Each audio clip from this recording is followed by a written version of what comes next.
Poštovani gledaoci, poštovani posjetioci portala Vijesti.ba, pozdravljam vas iz našeg studija. U narednom periodu trudit ćemo se da vam donesemo što veći broj video intervjua sa javnim ličnostima iz političkog, kulturnog i svakog drugog javnog života Bosne i Hercegovine. Naš prvi gost danas je ministar vanjskih poslova Bosne i Hercegovine, gospodin Elmedin Konaković. Gospodine Konaković, prije svega dobar dan i hvala što ste izdvojili vrijeme da govorite za Vijesti.ba. Dobar dan, hvala vam za poziv i zaista mi je veliko zadovoljstvo. Hvala još jednom. Bivši šef delegacije Europske unije koji je nedavno napustio našu zemlju, Johan Sattler, izjavio je prilikom svog odlaska da od marta nije bilo značajnijih evropskih reformi, niti su usvojeni traženi zakoni. Da li je evropski put i u kojoj mjeri je u zastoju? On je sigurno u zastoju. Dakle, od odlaska Dodika u Moskvu 6. juna ove godine SNSD više ne pokazuje nikakvu spremnost niti raspoloženje da se evropski put nastavi. Ja mislim da su i Moskva i SNSD i neki drugi politički faktori bili iznenađeni uspjehom koji smo postigli na tom evropskom putu.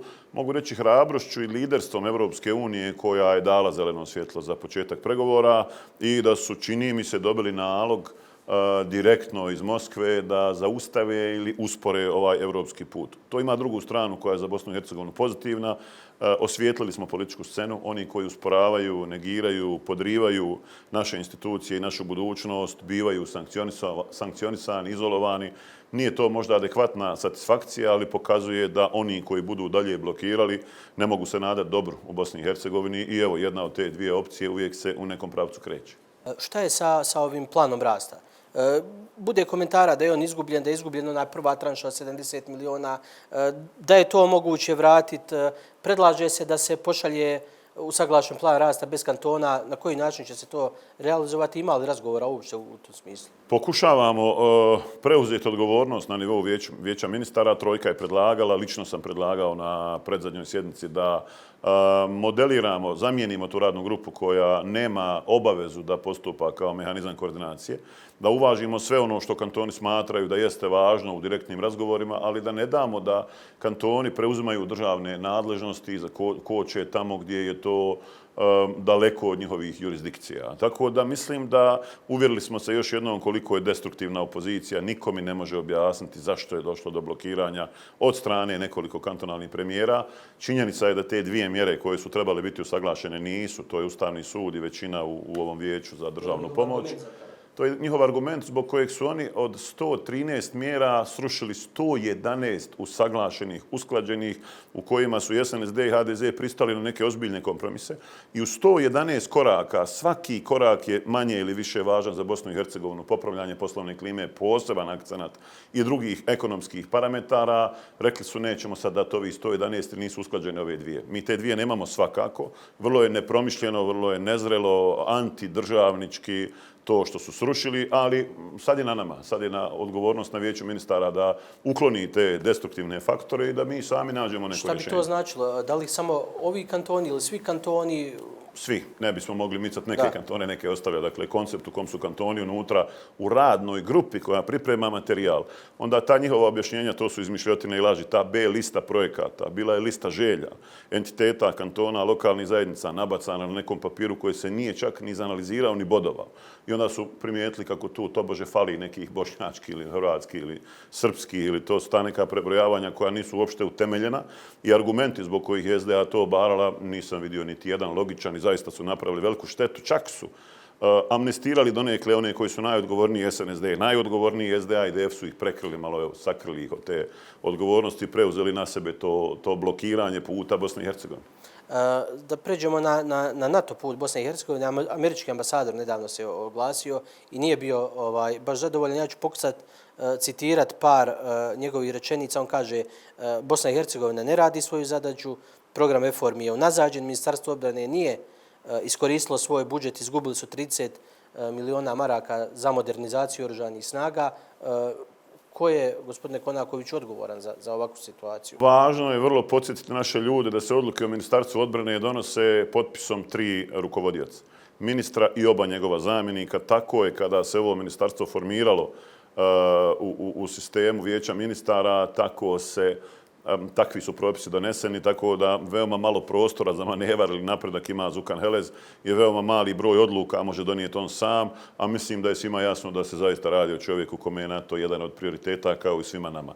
Slažem se s američkim ambasadorom da je došlo do zastoja, imamo komisiju za saradnju s NATO-om, nažalost ona je komisija za saradnju, nije više komisija za članstvo u NATO-u jer su prethodnici pristali na takav koncept, nikada mi neće biti jasno zašto. Dobro, ali gospodin Komšić nedavno kaže da su Amerikanci to tako... Volio bi čuti američkog ambasadora šta i o tome kaže. Ili Amerika tražila da mi brišemo ono što je zakonom obavezujuće. Mi i dalje u zakonu odbrani stoji da je Bosna i Hercegovina i svaki njen političar obavezi da poduzima aktivnosti koje nas vode u punopravno članstvo u NATO. Imali smo odlične signale iz NATO-a u ovoj fazi. Imali smo sjednicu NATO vijeća u Sarajevu koja je bila najbolja poruka svima koji zapravo razmišljaju o tome da li nam je tamo budućnost ili ne. I imamo naravno te administrativne zaplete u kojima ponovo ta ruska ruka u Bosni i Hercegovini, taj maligni utjecaj vrlo je vidljiv, prepoznatljiv. Ta komisija koju vodi moj zamjenik Josip Brkić bezuspješno je nekoliko puta pokušala održati sastanke, usvojiti neke dokumente, tu kadrovi iz Republike Srpske ne dolaze, blokiraju i možemo slobodno reći, vidjeli ste Vulina koji u Vučićevo ime ovih dana komentariše kako Srbija neće nikada ići u NATO i Dodika koji kaže da prati Srbiju. To je kompleksno pitanje u kom postoji jedna razlika. Ja se ne slažem s tim što srpski narod misli.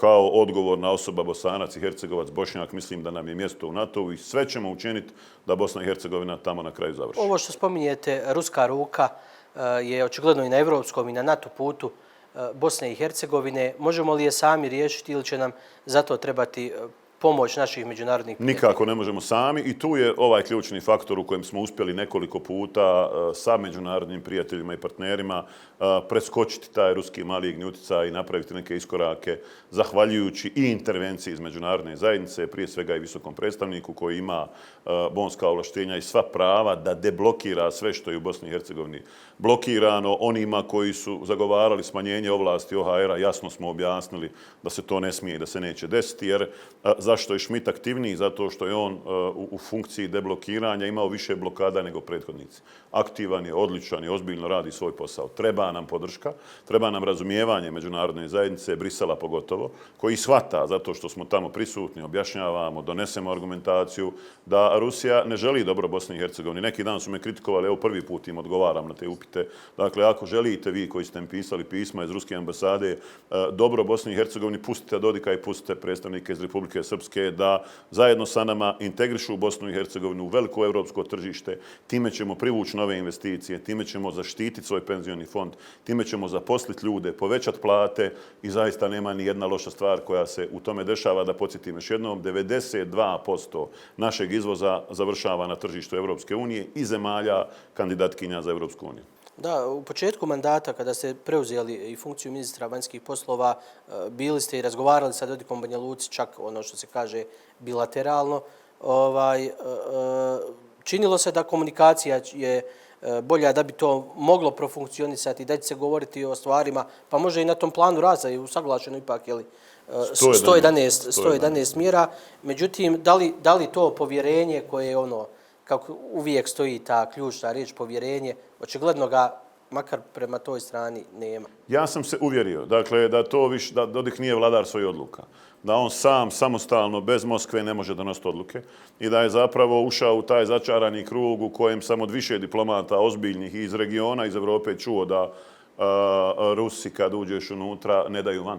Dakle, da je to neka vrsta njihovog utjecaja u kojem direktno utjecajem na pojedine lidere i političare ostvaruju svoj interes, kao što je riječ o Dodiku, o Stevandiću, ovom Mandiću u Crnoj Gori, tom nekom Kneževiću i njima koji su direktno ruske marionete na ovom prostoru i rade u interesu, to često ponavljam, Dodik radi u ovom trenutku protiv interesa srpskog naroda u Bosni i Hercegovini, a za interes ruskog naroda u toj dalekoj Rusiji u kojoj Bosna i Hercegovina godišnje izvozi manje od 1% svojih proizvoda i nikada ta ekonomija ne može ni zbog geografije ni drugih faktora biti na visokom nivou. Dodik, dakle, ne mislim, on dobro zna šta bi mu donijela Evropa, građanima ovog dijela Bosne i Hercegovine, koji su to potencijali. To je prilika da zadržimo angažiramo mlade ljude, sačuvamo penzione fondove, proširimo strane investicije, najmanje su u regionu. Dakle, stara smo zemlja, 21% populacije preko 65 godina. Jedini lijek je Evropska unija, Dodik čini mi se to ne smije i ne mislim da je to pitanje njegovog izbora, to je pitanje rampe koju on iz Moskve ima i to smo objasnili našim prijateljima iz Evropske unije, američke administracije i drugim. Kakvi su odnosi, da pređemo malo i na susjedne zemlje, odnosi sa Srbijom, koji su također u startu bili, pokušalo se, radila se neka komunikacija, vi ste bili u Beogradu, bilo je dolazaka ovdje, mislim da je Dačić dolazio, čak se govorilo u jednom momentu i o zajedničkoj sjednici dviju vlada, odnosno vijeća ministara i vlade Srbije, međutim, da li je rezolucija zapravo moment kad se ti odnosi mijenjaju? Predsjednik Srbije je moje personalno razočarenje. Mislio sam da on može biti lider na Balkanu, zaista da je hrabar, da povuče neki potez van kutije, kako se kaže, mimo nekih zidova koji postoje na Balkanu. Međutim, on ne pokazuje nikakvu liderstvo i hrabrost. Učahurio se u tom nacionalističkom konceptu veličanja ratnih zločinaca i zločina i nekoliko je primjera koji pokazuju da nije samo rezolucija uzrokovala pogoršanje naših odnosa, jer izgubio je jednu važnu diplomatsku utakmicu u kojoj nije znao šta se dešava i moram reći, ambasador Lagumdžija zaista briljantno pripremio ovu cijelu proceduru i proces u kojem smo Ministarstvo vanjskih poslova i predsjedništvo dali značajnu podršku i mislim da je to bio šlag na tortu. Dakle, on je prije toga pokazao nepoštivanje. Kada Vulin u njegovo ime pozove dvije studentice koje veličaju ratne zločince i napišu nismo vas ubili dovoljno i kada im daju stipendiju vlade Srbije da tamo nastave svoj studij, to je jasna poruka da se oni nisu odmakli daleko od Miloševićeve politike i naravno poziva na oprez. Mislim da je on pogrešno procijenio našu spremnost na saradnju i smatraju to slabošću. Mi smo mu pokazali, naučili ga da to nije slabost, nego da je to hrabrost. Nikada prema Srbiji dok se ovako ponaša nećemo imati pozitivnu ni vibru ni odnose. Kada budu spremni za uvažavanje međusobno, mi ćemo to uraditi zbog naših ekonomskih interesa prije svega. Podlačim da su Srbija i Hrvatska skoro svake godine među 5 vanjsko-trgovinskih partnera u obimu trgovinske razmjene. Veoma su važni ti odnosi za ekonomiju, ali crvene linije čuvamo. On je u više navrata u zadnje vrijeme, ne poštivajući Bosnu i Hercegovinu, nazivao entitet državotvornim, neke terminologije nisu dozvoljene i uvijek ćemo naravno adekvatno reagovati prema ovom Vulinu koji je jedan klovn i marioneta također jednog ruskog koncepta.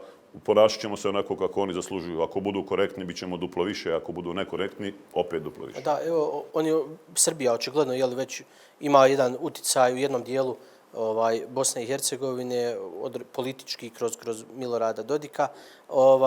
Koliko zaista i postoji li opasnost da ona na neki način napravi uticaj i u federaciji? Vrlo slično se je desilo u Crnoj Gori, gdje je Srbija kroz svoje javne kompanije, kroz politiku, kroz neke raznorazne fondove ušla u medije, u nevladine organizacije. Da li takva opasnost prijeti federaciji? Prijeti, ona se već dešava. Dakle, nekoliko procesa koje je Vučić uradio mudro u interesu svoje zemlje, a na štetu Bosne i Hercegovine, jesu upravo provodoru taj medijski prostor. Jeste činjenica da su sa televizijama koje pišu kako smo mi sebe sami granatirali na Markalama, zapravo došli do činjenice da ih još uvijek traži se način kako da to prestane. Dakle, finansiraju naše javne kompanije. Da su finansirajući ovu privatnu televiziju, dakle, kroz jednu sestrinsku firmu Telekoma Srbije, ostvarili direktan uticaj na jednu bosansko-hercegovačku, bošnjačku, mogu reći, televiziju, pokazuje da se oni time bave ozbiljno, da mi ranije nismo imali adekvatne odgovore. Sada se zaista mi drugačije i pripremamo i ponašamo i pokušavamo spriječiti taj maligni medijski uticaj kojim zapravo Srbija narušava dostojanstvo našeg društva i još neke druge stvari. U tome su oni ozbiljni. Mislim da smo napokon ozbiljni i mi, da ćemo prevenirati takve pojave i da smo oprezni, a odlična vam je dijagnoza da je to zaista njihov cilj. Hajde sada da zapadni susjedi sa kojima je komunikacija ipak nešto bolja i češći su sastanci, češći susreti. Međutim, ono što BiH javnosti očigledno smeta jesu način na koji pojedini zvaničnici Hrvatske dolaze u Bosnu i Hercegovini bez adekvatnih najava, miješanje ipak u neke unutrašnje stvari, pogotovo po pitanju izbornog zakona, pa ovih, kako ste vi rekli, neprimjerenih izjava o presudama Evropskog suda za ljudska prava i na kraju krajeva i ovi obilasci. Ja znam, pošto dolazim iz tog dijela Bosne i Hercegovine u Mostaru, gradnje nelegalnih i finansiranje nelegalnih objekata u momentima dok još traje proces na sudu, dok sud nije dao konačnu riječ. Kako gledate na taj odnos? On čini se da je nekako dvojak. Upravo tako. Dvojak je, ima nekoliko vrlo pozitivnih stvari koje ja stalno ističem. Angažman hrvatske vlade i njenog premijera Plenkovića je bio jedan od najzaslužnijih, ako ne bukvalno i najzaslužnijih za inicijativu unutar Europske unije koja je dovela do otvaranja pregovora. Sjećate se da je Ursula von der Leyen i Rutea doveo Bosnu i Hercegovinu svojim utjecajem, autoritetom. Možda je to prelomni trenutak za Holandiju, pogotovo tamo smo u parlamentu u nekoliko ruku prošli sa pozitivnom odlukom da je, svjedočim, unutra sam, gledam, da je zaista bio veliki zagovarač i on i ministar Grlić Radman tih procesa koji su za Bosnu i Hercegovinu zaista krucijalni. To je lako provjeriti, za Nacional hrvatski dao jedan intervju na dan kad smo imali zajedničku sjednicu vlada i ponavljam to, ono što nije dobro jeste što još uvijek postoji u hrvatskoj javnosti među hrvatskim zvaničnicima veliki broj onih koji također veličaju ratne zločince, slave ratne zločine i to ćemo uvijek adekvatno reagovati, ukazati, pokazati prstom u svakoga ako to radi.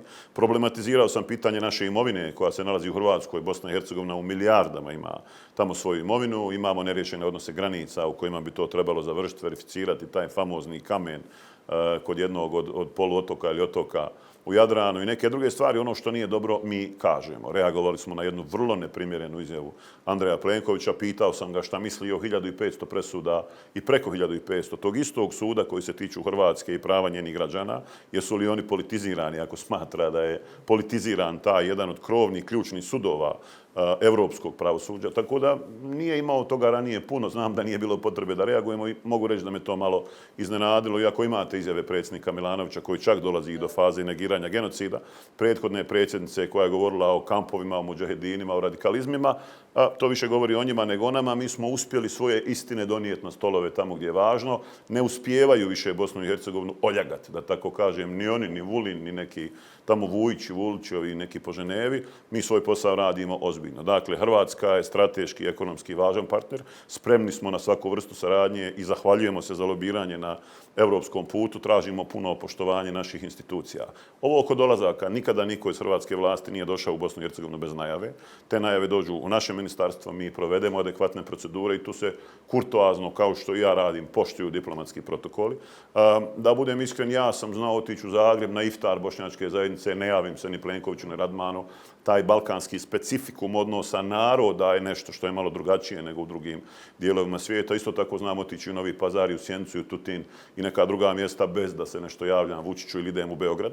Donekle razumijem interes hrvatske vlade za Hrvatima i položaj Hrvata u Bosni i Hercegovini, ali insistiramo naravno na poštivanju institucija, zakonodavstva, ustava i to se nikada neće promijeniti. Zabrinjava li se, gospodine Konaković, ovo aktuelna je priča o naoružavanju Srbije i Hrvatske? Treba li da zabrinjava Bosnu i Hercegovinu? Zabrinjava. Dakle, to pokazuje da mada je cijeli svijet sad nakon agresije na Ukrajinu i nakon ovih strašnih ubistava i dešavanja i zločina u Gazi, u Palestini, dakle, u nekoj vrsti kontrakcije kad je riječ o samom naoružanju i stavljanju sigurnosti u prvi plan. Dakle, mnogo zemalja koje ranije to nisu radile, danas se bave ozbiljno za svojom zaštitom, svojom sigurnošću. Pogledajte ove zemlje koje su postale članice NATO-a, to je do prije 4-5 godina izgledalo nezamislivo, nisu baš bili na takvom putu. Zabrinjava i naravno blokade u Bosni i Hercegovini pravi ova činjenica da se može zakočiti ovako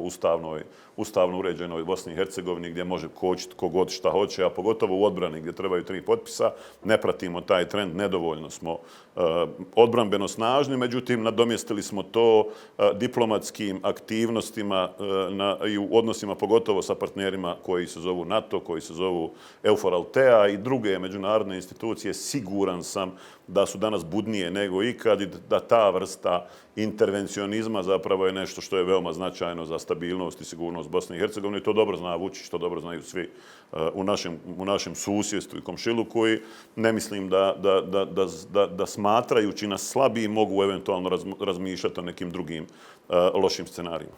Još kratko, evo, jedan pitanje iz domena Federacije Bosne i Hercegovine gdje se također u koaliciji koja čini vlast, vi ste predsjednik Naroda i pravde. Kako ste zadovoljni stanju u Federaciji, s obzirom da bilo je najava i fiskalne reforme, ono što privreda očekuje, međutim, još se ništa nije desilo. Prošla godina je izgubljena, privrednici već planiraju narednu, tako da iduću sigurno ne mogu računati na šta se dešava.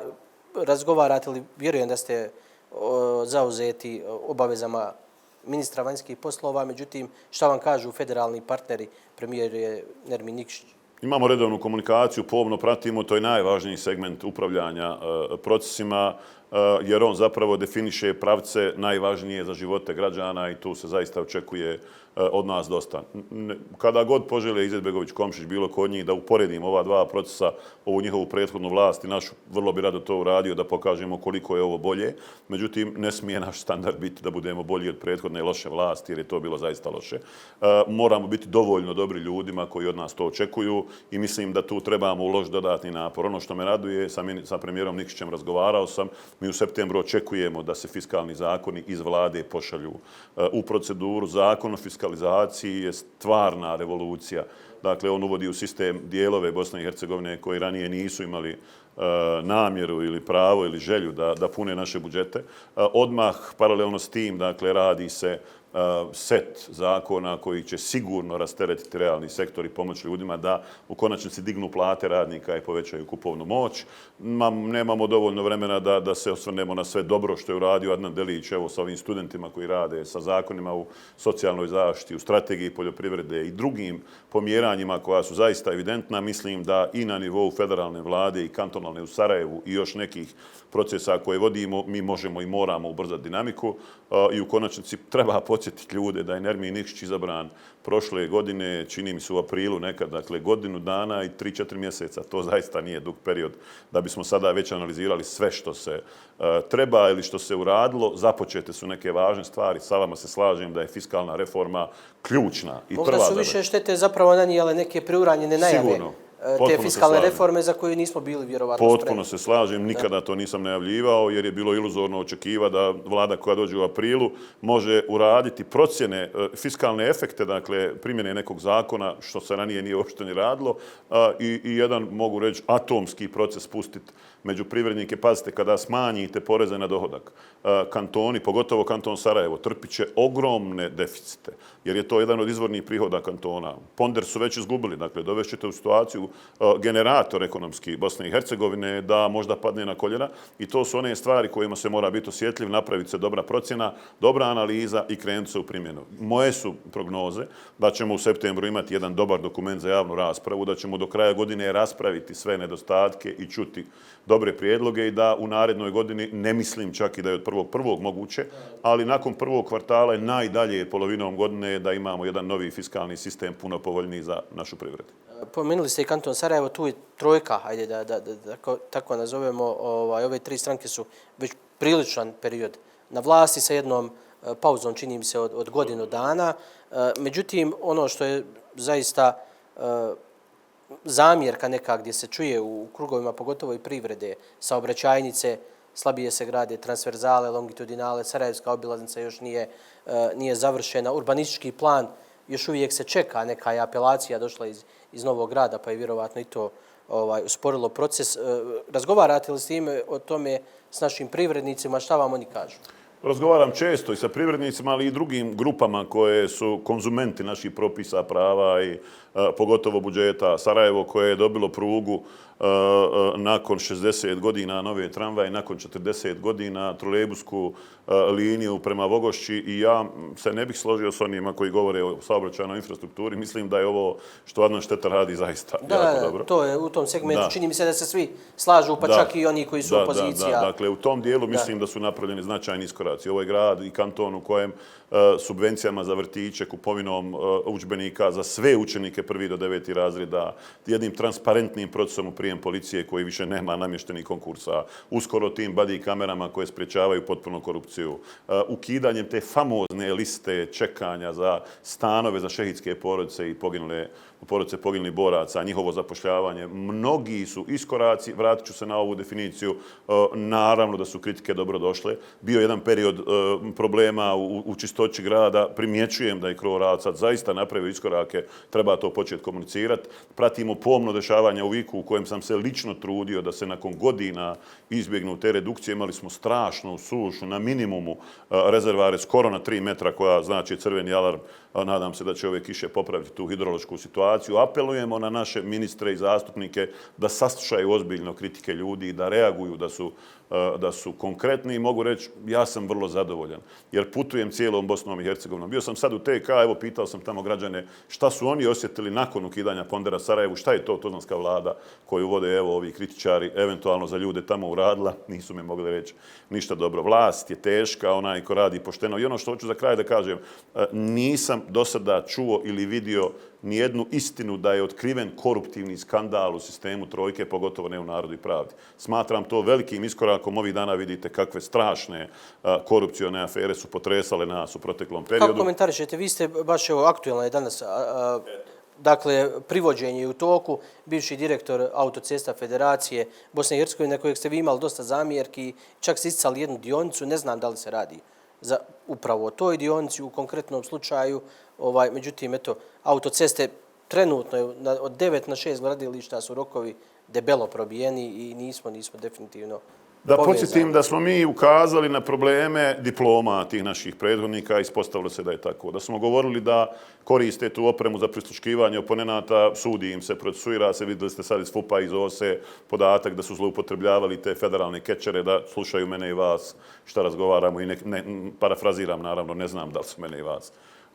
I niz drugih, na kraju, ja mislim da je vrhunac ovog koruptivnog procesa na koji smo ukazivali upravo ova akcija, jer je ta jedna dionica u kojoj je na projektu od 75 miliona eura bilo naknadnih radova 100 miliona eura, pokazatelj najbrutalnije pljačke od kad ja znam, od kad se politikom bavim. Dakle, naknadni radovi 1,5 puta veći od osnovnih radova na onim nulama izmještenim geološkim lažnim nalazima. Vjerovali ili ne, mene je taj čovjek tužio za klevetu. Jer sam ja to prvi iznio, jer sam s tim izašao u javnost, jer sam to pokazao. Zašto je ovo jako važno? Iz dva razloga. Prvi razlog je što su ti ljudi koji se danas hapse, dakle, bili predvodnici kupovine ruku u Domu naroda, kada smo pokušavali zaustaviti tu demokratski izabranu većinu. A vi ste to govorili, doduše nije dokazano, ne mogu sad. Evo ja to opet tvrdim, pa neka oni tuže za klevetu, mi ćemo se tu do kraja dovesti. Druga stvar je bila ono na što sam također upozoravao, da ovog direktora Federalne uprave policije u sprezi medijsko-tužilačkoj hapse i privode bez jednog dokaza, Vahidina Munjića, a tada sam to rekao, danas se to potvrđuje, zato što znaju da on vodi ozbiljne istrage u ovim segmentima, da je FUP zapravo to radio, kunem se da nemam pojma da li je ova dionica, da ne znam detalje, da se u to ne miješam, to nije moj posao, to je bilo nezakonito, ali to golim okom vidljivo. Dakle, takvog su čovjeka priveli, sačuvali ga u zatvoru, ga htjeli zaustaviti, sud naravno vidio da nema dokaza, pustio ga, pa jedna medijska hajka i da vam još to kažem, ovi koji se danas hapse, finansiraju te projekte koji nemaju marke prihoda. Ti portali koji super žive, voze dobra auta, nemaju prikazane prihode, finansiraju se od naših para, ukradenih para o kojima se evo danas, hvala Bogu, napokon govori. Dobro, to tek treba vidjeti i dokazati, kao što je i proces protiv Munjića još uvijek u toku, nije... Ja imam pravo, ja ne utičem, ali je vrlo važno govoriti o onome što su katastrofalne pojave u društvu. Smijem to reći, to su rekla američka ambasada, izvještaj Europske unije o našem poroznom tužilaštvu. Ako se o tome ne smije pričati, mi nismo demokratsko društvo. Ali je rekla i da nije u redu doček za ljude koji se... Ja se slažem s vama potpuno da nije u redu. Ja mislim da doček koji je ministar Isak priredio nije u redu.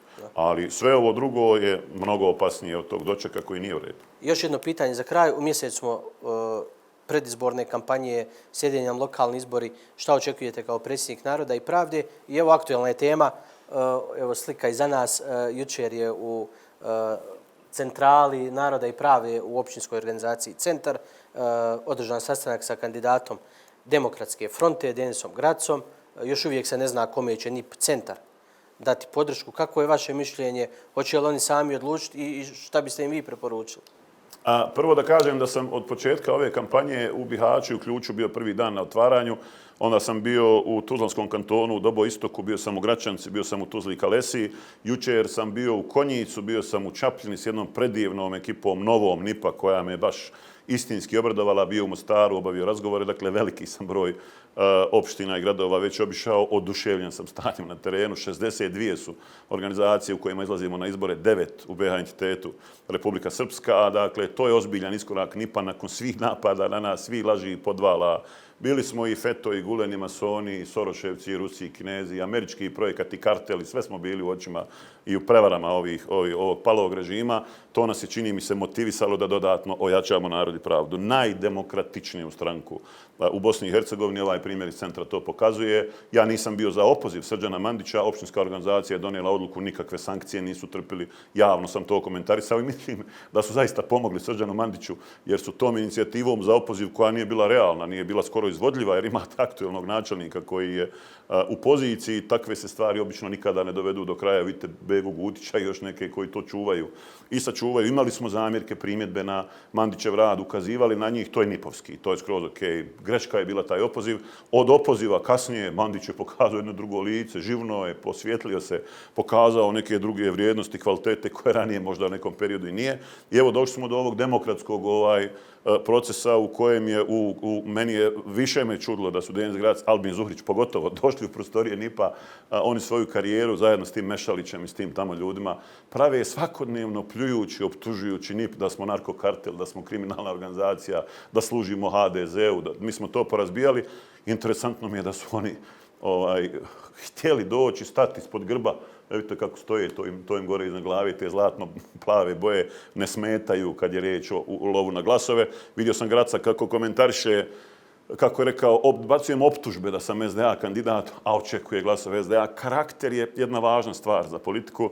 On ne pokazuje taj karakter. Nisam ga vidio da komentariše evo ove koruptivne kriminalne procese koje se dešavaju. Dobro, rano su možda i hoće. Moguće, evo pratimo ga, gledamo ga. Tako da mislim da o Denisu Gracu privatno zaista nisam rekao lošu riječ nikad, nedovoljno tog čovjeka poznajem. Na mene lično nikada kao političar nije ostavio dojam, onako nekako je lešinari na tim procesima koji su vrlo, vrlo politički važni i zahtjevni. I nipovci koji bi glasali za kandidata kojeg je predložila ili donijela Seka Izetbegović Bakir, iza kojeg stoje i Novalić i Budnjo, su vjerojatno neke podvojene ličnosti. To nisu ljudi koji zapravo žive taj nipovski princip. Ovo je okej, doveli su čovjeka demokratski je, imaće naravno priliku opštinska organizacija da kaže svoj stav će reći predsjednik NIP-a i predsjedništvo i to je demokratija koja sigurno ne postoji niti u jednoj drugoj stranci. I niko neće ni snositi posljedice šta god se ko odluči. Pogledajte naše liste, dakle ovi buntovnici koji su tamo pokušali jedan vrlo loš proces, su na listama, ljudi imaju priliku, neka ljudi ocijene njihov rad, ima tamo i ljudi, dobar dio, ovdje nema previše ljudi s ovog sastanka, dobar dio se nije htio slikati sa Gracom, jer oni neće da čuju da se to sa Denisom Gracom može praviti bilo kakav dogovor, bez obzira na program. Pitanje za Denisa Graca. Sve najgore je rekao za kantonalnu vlast, sve najgore je rekao za gradsku vlast. Načelnik opštine mora komunicirati sa gradskim i kantonalnim vlastima. Kako misli sutra ostvariti bilo kakvu komunikaciju s ljudima koje naziva pogrdnim imenima? On kaže da ono što je Tito napravio, ova vlast ne može okrećiti. I neke druge, pročito sam te njegove izjave, mislim da je malo licemirno to što je on radio, a evo, Nipovci će reći svoj konačan stav. Vidio sam da je ovo izrevoltiralo dobar dio kadrova NIP-a koji su onda ranije možda ne toliko podržavali Mandića, sad su stavili slike s njim i bit će to interesantno. I unutar Naroda i pravde je sloboda stava, mišljenja, odluke je zagarantovana. I zaista ja to provociram, nikada to neću spriječavati. Vi ste, čini mi se, svoj stav moj stav je da to sigurno ne može biti. Za mene, ja sam glasač u opštini centar. Za Denisa Graca glasati u opštini centar zaista bi bila šteta nakon svega što se dobro desilo u kantonu Sarajevo. Gospodine Konaković, hvala lijepo za izdvojeno vrijeme. Hvala i vam.